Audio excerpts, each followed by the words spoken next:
Hi friends, मेरा नाम रवीश चौधरी है। मैं एक चार्टर्ड अकाउंटेंट हूं और आज फिर मैं एक वीडियो लेके आपके सामने आया हूं। बहुत ही इंपॉर्टेंट डिस्कस करेंगे हम इस पॉइंट पे कि फाइनेंशियल लिटरेसी और फाइनेंशियल इंडिपेंडेंस हम कैसे पाएं।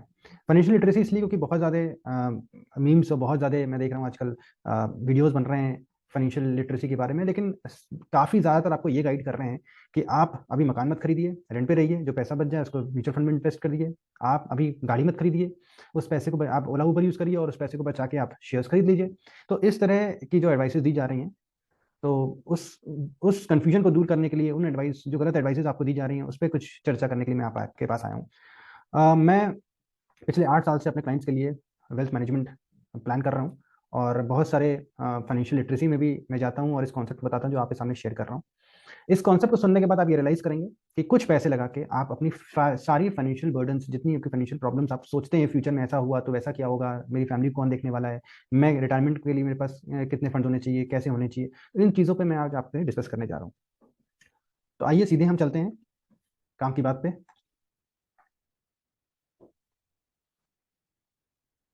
तो साहब, आपकी लाइफ के फाइनेंशियल बर्डन्स को मैंने 4 भागों में तोड़ दिया, यानी 4 बॉक्सेस में तोड़ा हुआ है। और इन 4 बॉक्सेस को अगर आप चेक कर लेते हैं कि हाँ, सेल्फ टिक, फैमिली टिक, चाइल्ड टिक, रिटायरमेंट टिक, तो आप ये यकीन मानिए कि आप ये देखेंगे कि आपकी सारी फाइनेंशियल प्रॉब्लम्स, बर्डन्स मैंने यहाँ पर खत्म कर दी हैं। इसके अलावा जो पैसा बचे आपके पास वो आप वेल्थ मैनेजमेंट, वो आप अपने शौक पूरे करने के लिए, ट्रैवल करने के लिए, अपनी लाइफ स्टाइल मेंटेन करने के लिए इंजॉय करिए। क्योंकि एक बहुत अच्छा शेर है गालिब का, सैर कर दुनिया के गालिब, जिंदगानी फिर कहाँ, जिंदगानी फिर रही तो नौजवानी फिर कहाँ। यानी अगर नौजवानी में अगर आप अपना पैसा, धन जो आप अर्जित कर रहे हैं उसको आप अपने पर खर्च नहीं कर पाएंगे, तो बुढ़ापे में आपको मैं 10 करोड़ रुपए भी दे दूं तो आप क्या करेंगे उसका। तो let's have a balance between what you earn, what you want to save and what you want to expend on yourself. तो आइए सबसे पहले बात करते हैं इस फर्स्ट बॉक्स की, जिसका नाम है सेल्फ। यानी मैं, अगर मैं स्वस्थ रहूंगा तो मैं अपनी फैमिली के टेक केयर प्रॉपर कर पाऊंगा। तो मेरा स्वस्थ रहना बहुत जरूरी है। इसलिए अगर आप इस बॉक्स के लिए, सबसे पहले आपको अपनी फैमिली का हेल्थ इंश्योरेंस कराना होगा। अगर आप अपना हेल्थ इंश्योरेंस कराते हैं तो आप ये यकीन मानिए कि आपके मेडिकल बिल्स, आपकी फैमिली के मेडिकल बिल्स के लिए हेल्थ इंश्योरेंस आपको एक बर्डन खत्म कर रही है कि अगर हॉस्पिटल के बिल या मेडिकल बिल्स कोई भी जनरेट होते हैं तो उसकी परवाह आपको नहीं करनी है। आप अच्छे हॉस्पिटल में जाके अच्छा इलाज कराइए और स्वस्थ रहिए। राइट। अब बात आती है कि साहब हेल्थ इंश्योरेंस तो बड़ा महंगा होता है, करने की जरूरत क्या है। इंडिया में हेल्थ इंश्योरेंस इतना प्रचलित नहीं है, ज्यादातर कैशबैक पॉलिसीज और इतना जमा करूंगा इतना मिलेगा, इन सब पे लोग ज्यादा ड्रिवन रहते हैं। लेकिन मैं बताऊं, जो वनीला इंश्योरेंस होते हैं, जो एक्चुअल इंश्योरेंस होते हैं, आपको उन्हीं पे ध्यान देना चाहिए, क्योंकि इसमें कमीशन भी कम होते हैं और जो एजेंट है वो आपको ज्यादा आपसे पैसा, जब आपसे प्रीमियम लेगा तभी उसको ज्यादा मुनाफा होगा। इसलिए वो ज्यादातर हेल्थ इंश्योरेंस टर्म प्लान इनको इतना प्रचलित, इतना उसकी बातें नहीं करता है। लेकिन आपको क्या करना है, सबसे पहले आप जैसे ही आपकी जॉब लगे, सबसे पहले आपको हेल्थ इंश्योरेंस खरीदना है। जो गवर्नमेंट एम्प्लॉइज है उनको हेल्थ इंश्योरेंस गवर्नमेंट देती है, या फिर जो एम्प्लॉइज प्राइवेट है आजकल उनको भी हेल्थ इंश्योरेंस दिया जा रहा है। लेकिन मेरा ये कहना है कि अगर आप प्राइवेट में हैं और आपको हेल्थ इंश्योरेंस मिल रहा है, फिर भी आप अपना एक इंडिविजुअल हेल्थ इंश्योरेंस जरूर ले लें। क्योंकि जब आप जॉब शिफ्ट करते हैं या फिर जब आप 60 ईयर्स के हो जाते हैं तो वो उसकी अवधि खत्म हो जाती है। तो ट्राई करिए, एक छोटा सा हेल्थ इंश्योरेंस जरूर लेके चलिए। 2 ही लाख का लेके चलिए, लेकिन लेके चलिए। और हेल्थ इंश्योरेंस कितना क्या कैसे आते हैं, तो मैं जल्दी से एक झलक आपको हेल्थ इंश्योरेंस के लिए लेके चलता हूँ। मैंने एक छोटी सी वर्किंग करी है आप लोग के लिए। अगर मैं 5 लाख का हेल्थ इंश्योरेंस लेके चलता हूँ, 5 लाख रुपीज पर एनम का हेल्थ इंश्योरेंस लेके चलता हूँ, तो जिसमें मैं, मेरी वाइफ और मेरा बच्चा मैंने इंक्लूड कर रखा है। यानी सेल्फ 30 साल का व्यक्ति, वाइफ की उम्र 29 साल और बच्चे की उम्र 2 साल, इन तीनों का सेपरेटली 5 5 5 लाख का हेल्थ इंश्योरेंस अगर मैं लेके चलता हूँ तो मुझे एनुअली 11,000 रुपए देने होंगे। मैं किसी भी कंपनी के हेल्थ इंश्योरेंस की बात नहीं कर रहा हूँ, अभी मैं एवरेज आपको बता रहा हूँ कि 11 से 12 हजार रुपए में 5 लाख का हेल्थ इंश्योरेंस आपका, आपकी वाइफ का और आपके बच्चे का कवरेज मिल जाता है। तो आइए बात हम वापस अपने स्लाइड पे चलते हैं। सिर्फ 11,000 रुपए देके 1 साल के लिए आप 5 लाख तक के मेडिकल बिल्स को, जस्ट पेइंग 11,000 रुपीज या 12,000 रुपीज, 5 लाख इंडिविजुअल आपको हेल्थ मेडिकल बिल्स से छुटकारा मिल जाता है। और इसमें तीनों लोग कवर है। ठीक है। आइए, तो यहां डालते हैं रुपीज 11,000 रुपीज, एक बात कर चलते हैं। फिर बात आती है फैमिली की। मैंने अपने को सुरक्षित कर लिया है, मैं स्वस्थ रहूंगा, मेरे मेडिकल बिल्स के लिए एक मैंने हेल्थ इंश्योरेंस ले लिया है। अब बात आती है कि अपनी फैमिली को क्या क्या करूं मैं फैमिली के लिए। आइए, फैमिली के लिए क्या करना है। आप ये मानते हैं कि भाई, पहले मैं आपको बैकग्राउंड बताऊं, आप ये मानते हैं कि भाई मैं एक अर्निंग मेंबर हूं, अगर मुझे कुछ हो जाए तो मेरी फैमिली का कौन टेक केयर करेगा और कैसे मेरी फैमिली गुजारा करेगी। और क्या मैं ऐसा क्या करूं जिससे मैं अपनी फैमिली को सुरक्षित कर दूं, मेरे यहाँ होने या ना होने से मेरी फैमिली को बहुत ज़्यादा दिक्कत ना हो। मैं आपको छोटी सी स्टोरी बताता हूँ। हम लोग हमारा एक छोटा सा फाउंडेशन है, हेल्पिंग हैंड फाउंडेशन। उसमें हम 70 बच्चियों को, केंद्रीय विद्यालयों को, उनको हम फीस जमा करते हैं। उसमें एक ऐसा केस आया जिसमें वेल ऑफ फैमिली थी, बच्ची के फादर मदर दोनों की डेथ हो गई, और हमें जब ये पता लगा तो उनके पास कोई किसी भी तरह का इंश्योरेंस नहीं था। वो बच्ची को हम लोग हेल्प आउट कर रहे हैं पढ़ने में। तो इस तरह की सिचुएशन हो जाती है। तो फैमिली और बहुत ही नॉलेजेबल इंजीनियर्स थे, दोनों हस्बैंड वाइफ दोनों कमा रहे थे, लेकिन प्रॉपर प्लानिंग नहीं थी। तो आज ये स्थिति हो रही है। अब फैमिली की बात ही आती है। मैं एक अर्निंग मेंबर हूँ, और मुझे मुझे ये इंश्योर करना है कि मेरे अगर डेथ हो जाती है तो मेरी फैमिली को दर दर की ठोकरें ना खानी पड़े, और मैं अपनी फैमिली को सिक्योर करना चाहता हूं। तो इसके लिए आपको क्या करना है, इसके लिए लेना है आपको term insurance. Term insurance again vanilla insurance है, ये प्योर इंश्योरेंस है, इसीलिए इसका अमाउंट भी कम होता है। इसमें जो आप प्रीमियम देते हैं वो कम होता है, और कम होने की वजह से इसका कमीशन भी कम होता है। तो generally agents were not very much comfortable, कितना, अरे 30-32 हज़ार का कितना कमीशन मिलेगा, 2-4-5 हज़ार रुपए, इसमें क्या होने वाला है, कैसे जाएंगे थाईलैंड ट्रिप। तो इसलिए वो जनरली कैशबैक पॉलिसीज आपको बाहर बेचते हैं। एक्चुअली आपको हेल्थ इंश्योरेंस कराना चाहिए। हेल्थ इंश्योरेंस का मतलब क्या होता है, in case of death family gets a lump sum amount. अगर डेथ नहीं होती है, बहुत अच्छी बात है डेथ ना भी हो, और ये हेल्थ टर्म इंश्योरेंस आपको ना लेना पड़े। लेकिन अगर आप टर्म इंश्योरेंस लेते हैं और एक नेचुरल डेथ हो जाती है, एक्सीडेंट के थ्रू डेथ हो जाती है, अदर देन सुसाइड, तो कंपनी आपको, आपकी फैमिली को लमसम अमाउंट दे देती है। और ये मत डरिएगा कि ये पैसा मिलेगा नहीं मिलेगा, ऐसा कुछ नहीं है। IRDA टेक केयर्स, वो भी मैं आपको बताऊंगा क्या करना है उसमें। अब मैंने एक ना हेल्थ इंश्योरेंस का एक टर्म इंश्योरेंस का भी छोटा सा एक एग्जांपल आपके सामने लेकर आता हूँ। अगर आप 50 लाख का टर्म इंश्योरेंस लेते हैं और आपकी जो एज है वो 30 ईयर्स है, तो you are just going to pay 8,000, 6 से 8 हज़ार रुपए के बीच में आपको ये पड़ेगा पर एनम। 8 हज़ार रुपए में आप 1 करोड़ का टर्म प्लान लेके चल रहे हैं, जिसकी 60 साल तक आप जब तक 60 साल के हो जाएंगे तब तक आपको कवरेज मिलेगा इसका। सिर्फ 8 हज़ार रुपए दे रहे हैं, 50 लाख का इंश्योर। आप ये इंश्योर कर रहे हैं कि मेरी फैमिली को 50 लाख रुपए डेथ पे मिल जाए। आप इस अवधि को मैं 1 करोड़ बढ़ा देता हूं, तो ये just paying 13,000 rupees per annum. 13 हज़ार रुपए में आप ये इंश्योर कर रहे हैं कि मेरी फैमिली को 1 करोड़ मिल जाए, अगर अर्निंग मेंबर को कुछ हो जाता है। तो बहुत ही सस्ता प्रीमियम अमाउंट होता है ये, और जनरली इसको ज्यादा लोग बताते नहीं, क्योंकि इसमें अमाउंट कम है। 13 हज़ार में कितना कमीशन मिलेगा, अगर 30% मान रहे हैं तो कितना कमीशन मिलेगा। इसलिए लोग ज्यादातर इसको पिच नहीं करते हैं। लेकिन ये वनीला इंश्योरेंस, इसको आपको लेना ही लेना है तुरंत। जो भी चाहे गवर्नमेंट अधिकारी हो, चाहे प्राइवेट अधिकारी हो, या फिर सेल्फ एम्प्लॉयड हो, वो तुरंत टर्म इंश्योरेंस को जरूर ले लें। कोविड में हमने देखा ही है क्या हुआ है। तो इसको आपको बाय करना है अपनी फैमिली को सिक्योर करने के लिए। आइए, तो यहां पर मैं लिखता हूँ ₹8,000 to 13,000 पर एनम। ये सब पर एनम है। अब बात करते हैं चाइल्ड की। तो चाइल्ड की जब हम बात कर रहे हैं, तो आपको क्या करना है, बच्चे की एजुकेशन, बच्चे के भविष्य के लिए आपको दो चीजें करनी है। पहला ये करना है कि उसकी मेजर इवेंट्स, मतलब जब वो पैदा हुआ, जब वो पहली बार चलना सीखा, जब पहली बार अन्नप्राशन हुआ, जब उसका नाम रखा गया, जब उसकी बर्थडे हुई, जब उसका रिजल्ट आया अच्छा, वॉट एवर, जब जब बच्चे ने कोई अच्छा काम किया, जो मेजर इवेंट्स हैं, उसमें आपको उसके लिए या तो गोल्ड खरीदना है, गोल्ड बॉन्ड खरीद लीजिए, वो जो और बेहतर तरीका है। आप गोल्ड खरीद लीजिए उसके लिए, या शेयर्स में पैसा लगा दीजिए आप, या फिर SIP ले लीजिए, म्यूचुअल फंड ले लीजिए, या फिर कोई जमीन, सस्ती सी जमीन खरीद लीजिए। जमीन को आपको टेक केयर करना पड़ता है, इसलिए मैं उसको बहुत ज्यादा आजकल जो प्राइवेट में है, इतना काम कर रहे हैं, हर समय बिजी रहते हैं, तो वो देखभाल नहीं कर पाते जमीन की। मगर अगर कर सकते हैं, जमीन पे इन्वेस्ट कर दीजिए, छोटी सी सस्ती जमीन। और नहीं तो उसकी हर मेजर इवेंट्स में आपको गोल्ड या शेयर या SIP खरीदनी है। आप उसको बर्थडे गिफ्ट मिले, अगर कुछ पैसा मिला उसको बच्चे को, तो आपको तुरंत उसकी SIP कर लीजिए, शेयर्स खरीद लीजिए, गोल्ड खरीद लीजिए उसके लिए, लैंड खरीद लीजिए। दूसरा आपको करना है चाइल्ड प्लान। अब मैं चाइल्ड प्लान की बात क्यों करता हूँ, लोग अक्सर कहते हैं कि भाई आप तो हमेशा कैशबैक पॉलिसीज के विरुद्ध रहते हैं, तो चाइल्ड प्लान को आप प्रमोट क्यों कर रहे हैं। देखिए, चाइल्ड प्लान को प्रमोट करने का मेरा रीजन ये है कि मान लीजिए आप चाइल्ड प्लान आपने लिया 80 लाख रुपए का, आपने 80 लाख रुपए का या 1 करोड़ का चाइल्ड प्लान लिया लेट से, और उसमें आपको 1,20,000 रुपए साल का देना है लेट से, एग्जाम्पल बता रहा हूं मैं केवल। तो होता क्या है, मान लीजिए ये आपको देना है 10 साल, राइट।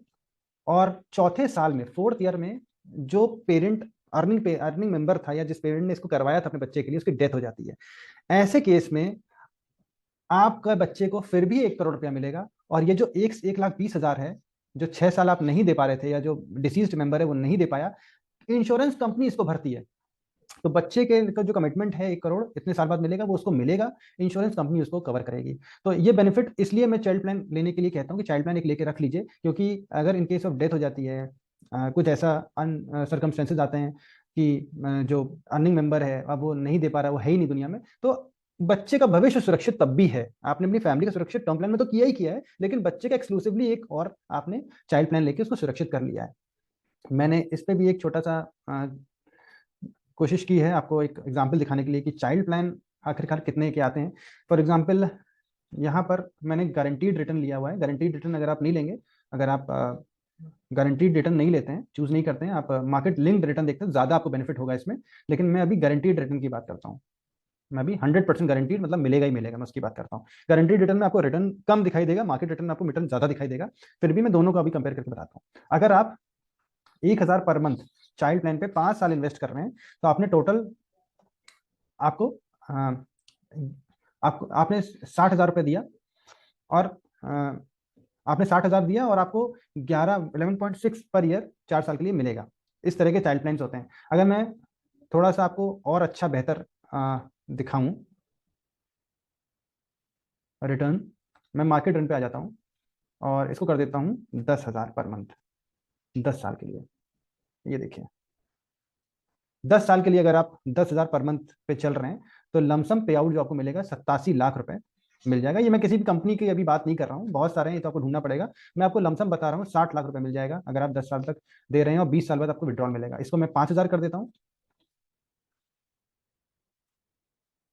10 साल के लिए। इसको मैं कर देता हूँ 18 साल। बच्चे जब बच्चा पैदा हुआ तब से आपने 5,000 रुपये लगाना चालू कर दिया बच्चे के इस पे चाइल्ड प्लान पे, तो एक करीब 31, 34, 30 लाख के आसपास आपको पेमेंट मिल जाएगा। आपने लगाया कितना, ये उसको भी देख लेते हैं। आपने लगाया तकरीबन 60,000 पर मंथ के हिसाब से 60,000 per year, 60,000 per year into 18। आपने जो टोटल अमाउंट लगाया वो लगाया 10,80,000 रुपए, 10,80,000 रुपीज आप पे कर रहे हैं 5,000 पर मंथ, यानी 60,000 सालाना 18 साल के लिए। धीमे धीमे आपने पे किया और बच्चे को इतना रुपए मिल गया या उसके लिए सुरक्षित हो गया। अब आप ये कहेंगे 31 लाख रुपए उस साल की वैल्यू क्या होगी, दैट इज डिफरेंट पार्ट। देखिए, something is better than nothing. आप कुछ तो करके चलिए। जितनी आप 5,000 रुपए बहुत बड़ा अमाउंट भी नहीं है। आप ये देखिए कि आप 60,000 सालाना दे रहे हैं, आप 10,80,000 एक साथ नहीं दे रहे हैं, आप 5,000 रुपए दे रहे हैं। 18 साल बाद 5,000 की वैल्यू भी 1,000 रुपए होगी जो आप दे रहे हैं। तो उस माइंडसेट से आगे चलिए और इस पे विचार करिए। आइए मैं दोबारा आता हूँ। तो मैंने आपको ये बताया कि आपको क्या करना है। आपको बच्चे के मेजर इवेंट में एक तो इन्वेस्टमेंट करना है। जब जब मेजर इवेंट है, गोल्ड खरीदिए, शेयर्स खरीदिए, एसआईपी खरीदिए, जमीन खरीद लीजिए उसके नाम, उसको सोच के उसके नाम के लिए। और एक चाइल्ड प्लान जरूर लेके चलिए, छोटा सा लेके चलिए, लेकिन लेके चलिए, क्योंकि वो इंश्योर करता है कि डेथ के केस में चाइल्ड प्लान तब भी एग्जीक्यूट करे होंगे। अब मैं इस पे आता हूँ चाइल्ड प्लान के लिए। इसमें आपने बच्चे का साल में मान लीजिए 4 इवेंट होते हैं मेजर इवेंट। लेट से आपने हर इवेंट में 5,000 रुपए का भी सामान कुछ खरीद के उसको इन्वेस्ट किया है, तो 20,000 रुपए वो मान लेता हूँ। और चाइल्ड प्लान के लिए मैं मान के चलता हूँ आप 60,000 रुपए आप लगा रहे हैं। अगर चाइल्ड प्लान नहीं लेना हो तो एसआईपी लेके डाल दीजिए, मगर फिर भी वही कह रहा हूँ कि अगर इन case of death child plan execute होता है, एसआईपी एग्जीक्यूट नहीं होगी क्योंकि जमा करने वाला खत्म हो गया है। तो ये हुआ 80,000 रुपीज। ठीक है, अब आते हैं रिटायरमेंट का। भाई मैंने अपनी अपने लिए अपने को सुरक्षित कर लिया, अपनी फैमिली को सुरक्षित कर लिया, मैंने बच्चे को सुरक्षित कर लिया। अब मेरे मेरे को अपना भी तो कुछ सुरक्षित करना है।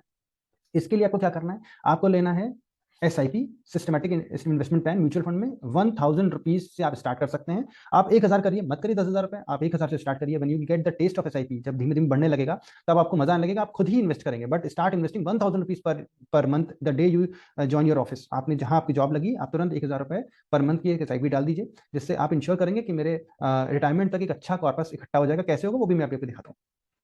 आप धीमे धीमे शेयर्स लेना चालू करिए। आपने कहा कि साल में मैं 20,000 रुपए के, 25,000 रुपए के शेयर्स लेता हूँ या 10,000 के शेयर्स लेता हूँ, मगर आप शेयर्स लेना चालू करिए धीमे धीमे। एसआईपीज और शेयर्स मैं मान के चल रहा हूँ 10,000 रुपीज पर ईयर आप शेयर्स ले रहे हैं। बहुत ही छोटा सा नॉर्मल अमाउंट बता रहा हूँ।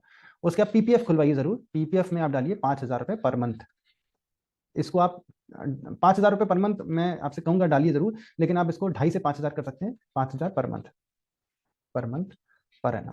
इस तरह का आप इसको प्लान आउट कर लीजिए। आइए मैं दिखाता हूँ। अगर आप एसआईपी में 1,000 रुपए पर ईयर के हिसाब से इन्वेस्ट कर रहे होते हैं और लेट से 30 साल की उम्र में आपकी जॉब लगी और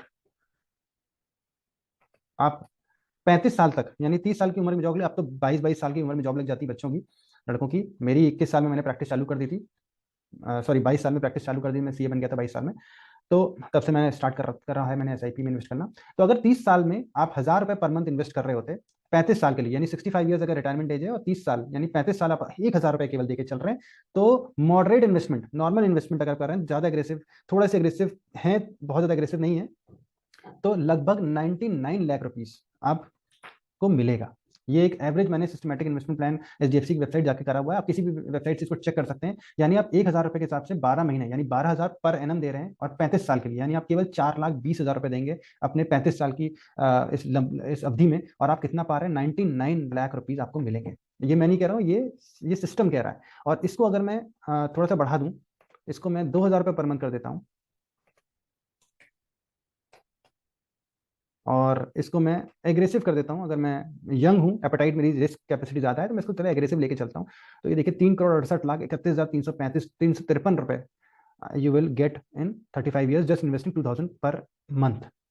और धीमे धीमे अगर आपको इसका टेस्ट आने लगा और आप इसको 5,000 रुपये पर मंथ पे भी चले गए, तो will get 9 crore rupees in 35 years. इसको मैं एग्रेसिव को कंजर्वेटिव कर देता हूँ। आप डेट फंड में जाना चाहते हैं, आप रिस्क नहीं लेना चाहते हैं बिल्कुल भी, तब जाके 3 करोड़ होगा। अगर आप 5,000 रुपये लगा रहे हैं, 5,000 का मतलब है 60,000 सालाना, और 60,000 गुणे 35 यानी 21 लाख रुपए लगा रहे हैं, और 3 करोड़ रुपए आपको कंजर्वेटिव अप्रोच में मिल रहा है। मॉडरेट अप्रोच में अगर आप बात करते हैं, तो आपको लगभग मिलेगा 4,99 लाख रुपए। तो मैं आपको ये सिर्फ बताने की कोशिश कर रहा हूँ कि पावर ऑफ कंपाउंडिंग बहुत इंपॉर्टेंट है।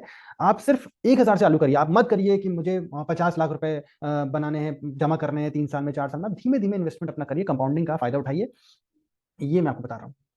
तो आइए मैं दोबारा स्लाइड में अपनी वापस चलता हूँ, जो हमने आपको सिखा समझाया था। यहाँ पे मैं डालता हूँ SIP 12,000 पर एनम, शेयर्स आपने 10,000 रुपए पर एनम। इसको बढ़ा सकते हैं, मैं आपको बिल्कुल मिनिमम बता रहा हूँ। मैं ही मान के चल रहा हूँ किसी की सैलरी 8 लाख रुपए या 9 लाख रुपए है, ज्यादा नहीं है, तो उसको सोच के मैं बना रहा हूँ। जैसे इसको बढ़ाते जाएंगे वैसे वैसे ये रिटर्न्स भी बढ़ेंगे। मैं तो बहुत ही इस चीज को मान के चल रहा हूँ कि भाई ये मिनिमम बेसिक आपको खर्च करना है, इसके अलावा आप अपनी लाइफस्टाइल मेंटेन करने के लिए पैसा खर्च करिए। ऐसा नहीं है आप कंजूसी में करिए, सारा पैसा इन्वेस्ट कर दीजिए कि मुझे 20 साल 35 साल बाद मिलेगा। 65 ईयर्स में अगर पैसा मिल रहा है आपको, तो आप करेंगे क्या, बच्चों को दान करेंगे, आप खुद इंजॉय नहीं कर पा रहे हैं। तो मेरा सिर्फ ये कॉन्सेप्ट मैं सबको ही बताता हूँ कि मौज करिए, इन्वेस्टमेंट डिसिप्लिन वे में करिए, प्लान वे में करिए। बाकी पैसा आप मौज करिए, आपको घर खरीदना है, आपको मकान खरीदना है, आपको कार खरीदनी है, आपको घूमने जाना है, आपको गोल्ड खरीदना है वाइफ के लिए, whatever you want to do, you just do it, enjoy your life. But थोड़ा सा प्लानिंग करके एंजॉय करेंगे तो आपको और मजा आएगा। यहाँ पर PPF डाल देता हूँ, PF ये हुआ 5,000 यानी 60,000 रुपए पर एनम। तो आइए देखें आपने एक्चुअल में कितना पैसा इस पूरे जो मैंने आपको कॉन्सेप्ट बताया है, इसमें कितना पैसा जा रहा है। 11,000 रुपीज, आइए इसको जोड़े मेरे साथ। 11,000 रुपीज, 13,000 रुपीज, मैं अभी ऊपर की फिगर लेके चल रहा हूँ, नीचे की फिगर लेके नहीं चल रहा हूँ। फिर 80,000 रुपीज, और फिर हुआ 12,000 प्लस 10,000 प्लस 60,000। आपने 1.86 लाख यानी आपने 1,86,000 रुपए साल में इस जो 4 ब्लॉक हैं उनमें आपने खर्च किया। और अब मैं दिखाता हूं इसका क्या फायदा है। देखिए आप सुरक्षित हैं, आपका परिवार को आप टेक केयर कर पा रहे हैं। कभी भी कोई मेडिकल बिल्स का बड़ा सा बिल आ गया तो आपको घबराने की जरूरत नहीं है। There is insurance which will take care of your medical bills. आपने हेल्थ इंश्योरेंस कराया, अगर अर्निंग मेंबर की डेथ हो जाती है तो फैमिली को पैसा मिल जाता है। फैमिली को पैसा मिल गया तो आप संतुष्ट हैं कि भाई, आपकी आत्मा संतुष्ट है कि हाँ भाई मेरी फैमिली की दर दर की ठोकरें नहीं खा रही है। अगर व्यक्ति मर जाता है, उसकी डेथ हो जाती है, तो ये ब्लॉक खाली हो जाएगा। क्योंकि अगर व्यक्ति की डेथ हो गई तो वो रिटायरमेंट तो लाइफ से ही हो गया उसका, तो अब जॉब से क्या रिटायर होगा वो। तो इस केस में ये ब्लॉक जीरो हो जाएगा आपका, फैमिली को ही पैसा मिल जाएगा। और चाइल्ड प्लान आपका वैसा का वैसा सुरक्षित है। तो उसकी 18 उम्र के बाद उसको वो पैसा मिलना मिलना है, और फैमिली को भी पैसा मिल गया ताकि वो उस अपनी लिविंग स्टाइल को कम ना करना पड़े और वो प्रॉपर उसको चलाएं। तो आपने अपने को सुरक्षित कर लिया, अपनी फैमिली को सुरक्षित कर लिया। आप अगर अर्निंग मेंबर की डेथ नहीं होती है, अगर अर्निंग मेंबर की डेथ नहीं होती है, जो ना हो मैं चाहूंगा, अगर नहीं होती है तो ये पैसा 1 करोड़ आपको नहीं मिलेगा। लेकिन आपका रिटायरमेंट सुरक्षित है। आपका रिटायरमेंट आपको 1 करोड़ मिनिमम बता रहा हूँ, वो तो 4-5 करोड़ हो जाएगा, मुझे मालूम है। आने वाली इकोनॉमी भारत की और बूम करने वाली, जो मैं 3 करोड़ बता रहा हूँ वो 5 करोड़ पहुंच जाएगा। लेकिन मैं अभी आपको 3 करोड़ 4 करोड़ बोल रहा हूँ। तो ये 4 करोड़ आपने यहाँ सुरक्षित कर लिया, अपने बच्चे को आपने सुरक्षित कर लिया है, राइट। तो अगर व्यक्ति की डेथ हो जाती है तो उसने फैमिली को सिक्योर कर लिया, व्यक्ति की डेथ नहीं होती है तो उसने रिटायरमेंट को सिक्योर कर लिया। लड़के को और मेडिकल बिल्स को तो आपने सुरक्षित घर कर ही लिया है। इन 4 प्रॉब्लम्स के अलावा आपके पास कोई फाइनेंशियल बर्डन नहीं आता है। लोन का रिपेमेंट कैसे करूं, कैसे मैनेज करूं, उसके लिए अगर आप कहेंगे मुझे कमेंट बॉक्स पे, तो मैं उसको जरूर उस पर भी एक वीडियो डालूंगा। लेकिन सिर्फ 1,86,000 पे करके आप निश्चिंत हो जाइए। बाकी पैसा आप अपने वेल्थ क्रिएशन के लिए लगा सकते हैं, आप अपने घूमने, अपनी लाइफस्टाइल को मेंटेन करने के लिए लगा सकते हैं। क्योंकि ये 4 बॉक्सेस को अगर आप टिक करके चलते हैं, इस 4 बॉक्सेस को आपने टिक कर लिया है, फिर आपको किसी भी इस तरह की परेशानी में पार्ट नहीं बनना पड़ेगा कि भाई मैं पैसा बचा नहीं पा रहा हूं, मैं अपने फ्यूचर के लिए क्या करूं। इन 4 बॉक्सेस को आपको टिक करना है। तो थैंक यू सो मच। मुझे यकीन है कि आपको ये मेरा ये पर्टिकुलर प्रेजेंटेशन अच्छा लगा होगा। अक्सर मैं यही कोशिश करता हूँ कि जो एडवाइसेज आ रही हैं अजीब तरह की, जो अनप्लान्ड एडवाइसेज आ रही हैं, उस पर आप इतना फोकस मत करिए और सीधे प्रॉपर प्लानिंग और डिसिप्लिन वे में अपनी फाइनेंशियल इंडिपेंडेंस को पाइए। तो थैंक यू सो मच। अगर आपको ये वीडियो अच्छा लगा हो तो इसको जरूर कमेंट और लाइक करें, ताकि मैं मोटिवेट हूँ और भी अच्छे वीडियोस बनाने के लिए फाइनेंशियल लिटरेसी के बारे में। और अगर आपको कोई विषय में बात करनी हो, शेयर्स के बारे में, ऑप्शंस के बारे में, या फिर लोन्स को कैसे खत्म करें या कैसे हेजिंग करें, इन सब में किसी भी आपको किसी भी फाइनेंशियल प्रॉब्लम में हो रही हो, तो आप जरूर कमेंट बॉक्स में डालें और हम इस पर एक जरूर वीडियो बनाएंगे। Thank you so much.